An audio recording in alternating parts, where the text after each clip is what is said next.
Hello everyone, welcome to my channel Elm Code. आज हम environmental studies के बारे में पढ़ेंगे इन डिटेल। तो चलिए शुरू करते हैं।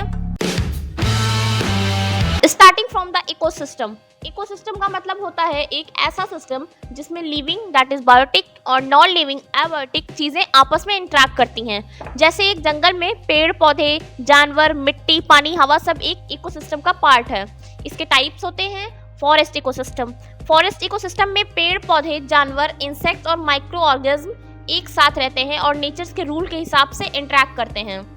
ये इकोसिस्टम सबसे ज़्यादा बायोडाइवर्सिटी वाला होता है, मतलब यहाँ लाइफ का वैरायटी सबसे ज़्यादा होता है। For example Amazon rain forest, Jim Corbett National Park. Next coming to desert ecosystem. Desert ecosystem में इन्वायरमेंट ड्राई होता है, बारिश बहुत कम होती है। यहाँ के प्लांट्स और एनिमल जैसे कैक्टस, कैमल सब ड्राई क्लाइमेट के अकॉर्डिंग एडॉप्ट होते हैं। For example Thar desert in India, Sahara desert. Next coming to aquatic ecosystem. Aquatic ecosystem में लिविंग ऑर्गेनिज्म पानी में रहते हैं। इसके दो टाइप्स होते हैं, fresh water and marine. Fresh water जैसे रिवर, लेक, पॉन्ड, इसमें फिशेस, एल्गेई, एक्वेटिक प्लांट्स मिलते हैं। वेरएज मैरीन में जैसे ओशियन, सीज, इसमें साल्टी वाटर होता है और व्हील्स, शार्क, कोरल लीव्स इसमें मिलते हैं।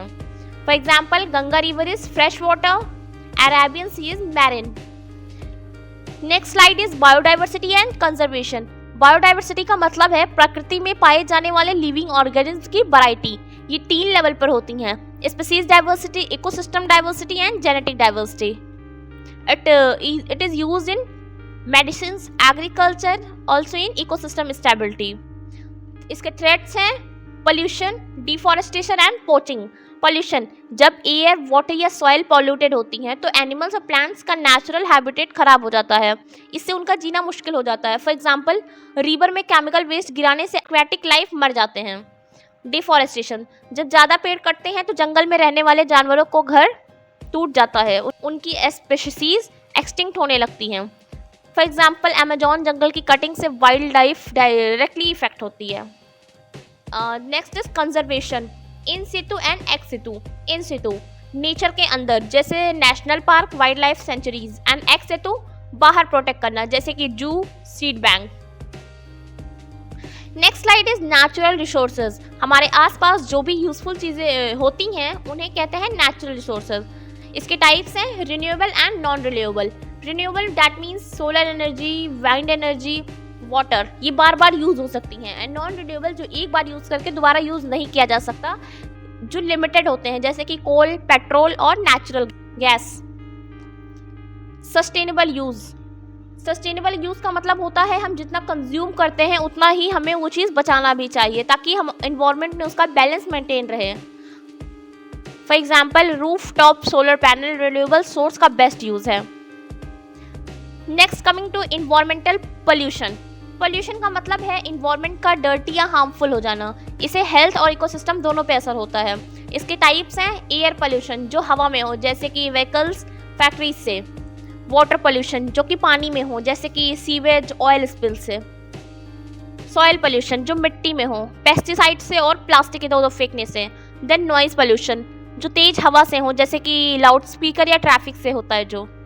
एंड देन थर्मल पोल्यूशन, जो गर्म पानी से होता है जैसे hot water discharge from industries. इसके सॉल्यूशंस हैं pollution control devices, renewable energy and waste treatment plants. Now coming to the next slide that is climate change and global warming.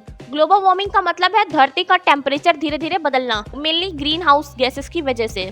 Green house gases that is CO2, CH4, N2O heat को trap करते हैं। इसके effect से glacier melt होता है, सी level rise होता है, floods आना, हीट वेव्स बढ़ना।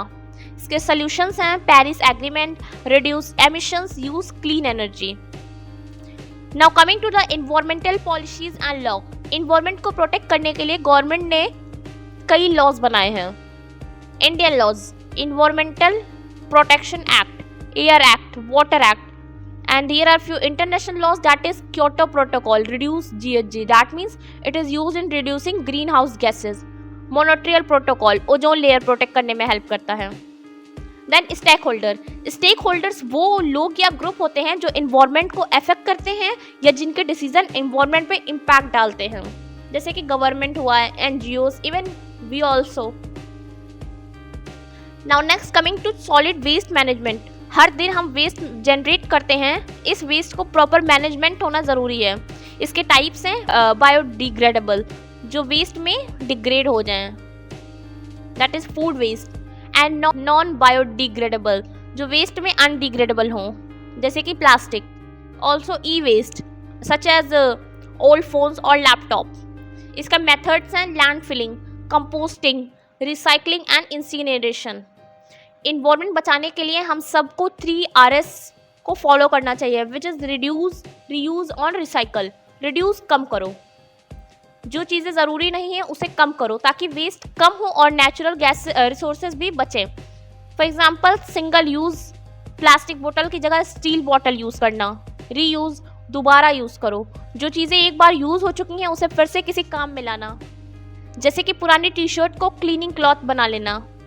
एंड लास्ट इज रिसाइकलिंग, दोबारा बनाना, यूज प्रोडक्ट को प्रोसेस करने के लिए नए यूजफुल प्रोडक्ट बनाना, जैसे वेस्ट पेपर को रिसाइकल करके नया नोटबुक बनाना।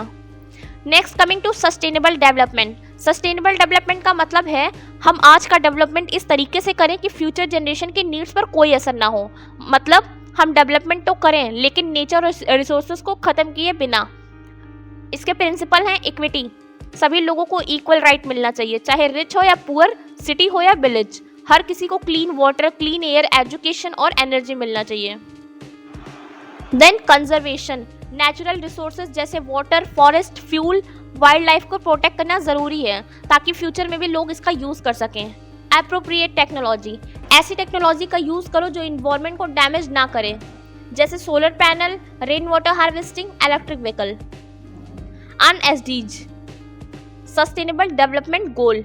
यूनाइटेड नेशन ने 2015 में 17 सस्टेनेबल डेवलपमेंट गोल बनाए थे। इनके एम है गरीबी मिटाना, सबको शिक्षा देना, इन्वायरमेंट प्रोटेक्ट करना। And our last slide is environmental ethics and human values. Nature के प्रति हमारा बिहेवियर एथिक्स के थ्रू डिफाइन होता है। Values are basically respect for life, simplicity in life style, compassion for animals, awareness about consumption. Roles of individual, that is plant more trees, save water, avoid single use of plastic. Example, eco club in school teach these values early. So basically कुछ case studies के बारे में हम पढ़ लेते हैं, जैसे कि रियल लाइफ एग्जाम्पल्स देखते हैं जो इन्वायरमेंट स्टडीज़ को प्रैक्टिकल बनाते हैं। First is Chipko movement. गांव वालों ने पेड़ों को गले लगाकर जंगल काटने को रोका था। कर्नोबिल डिजास्टर, न्यूक्लियर प्लांट में रेडिएशन लीक से बड़ी तबाही हुई थी। गंगा एक्शन प्लान, गंगा को साफ करने के लिए सरकारी योजना चलाई गई थी। प्लास्टिक बैन, कई स्टेट्स ने सिंगल यूज प्लास्टिक पर रोक लगा दी थी। ये सब दिखाता है अवेयरनेस और एक्शन दोनों ज़रूरी होता है। सो ये था बेसिकली हमारा इन्वायरमेंटल स्टडीज़ का क्रैश कोर्स। एक बार हम खुद रिवीजन कर लेते हैं कि हमने क्या क्या पढ़ा। We have studies about environment क्या होता है, ecosystem, biodiversity, natural resources, pollution और climate change, laws, waste management, sustainable development, case studies and ethics. So basically आज हमने इन्वायरमेंटल स्टडीज़ का कंप्लीट क्रैश कोर्स कवर कर लिया है। तो मिलता है नेक्स्ट वीडियो में, तब तक के लिए thank you and happy learning.